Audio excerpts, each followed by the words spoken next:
ખાતે દ્વિતીય આદિવાસી સમૂહલગ્નોત્સવનું ભવ્ય આયોજન. ધાર્મિક અને સામાજિક ઉત્થાનના ઉમદા હેતુ સાથે ડાંગ જિલ્લાના વાસુણા ખાતે આવેલ તેજસ્વીની સંસ્કૃતિ ધામ દ્વારા આદિવાસી જનજાતિ સમૂહલગ્નનું ભવ્ય આયોજન કરવામાં આવ્યું. તારીખ 14/12/2025 રવિવારના રોજ યોજાનારા દ્વિતીય આદિવાસી સમૂહલગ્નોત્સવમાં આર્થિક રીતે નબળા પરિવારની 101 કન્યાઓ પ્રભુતામાં પગલાં માંડશે. આ કાર્યક્રમ માત્ર લગ્ન સમારંભ જ નહીં પરંતુ સંસ્કૃતિ, ધર્મ અને સમાજ સેવાના સંકુલન એક ઉત્કૃષ્ટ ઉદાહરણ બની રહેશે.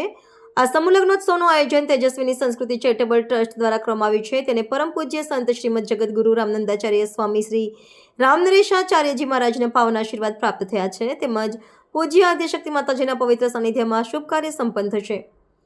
આ ધામનો મુખ્ય હેતુ આદિવાસી જનજાતિ સમૂહમાં સંસ્કારનું સિંચન કરવું, ધર્મ પ્રત્યેની જાગૃતિ વધારવી અને સામાજિક રીતે તેમને સશક્ત બનાવવાનો છે.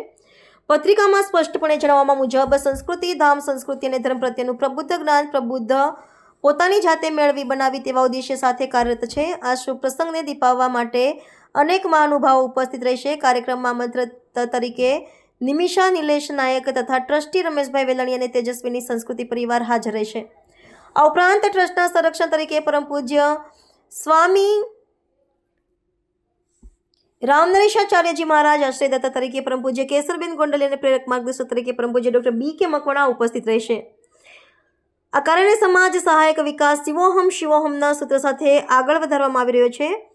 તેજસ્વીની સંસ્કૃતિ ધામ આ ભગીરથ કાર્યમાં ધર્મપ્રેમી જનોને સહયોગ આપવા માટે આહવાન કરી રહ્યો છે. જે કોઈ મહાનુભાવો આર્થિક સહયોગ આપવા માંગતા હોય તેઓ ટ્રસ્ટના બેંક ખાતામાં દાન મોકલી શકે છે.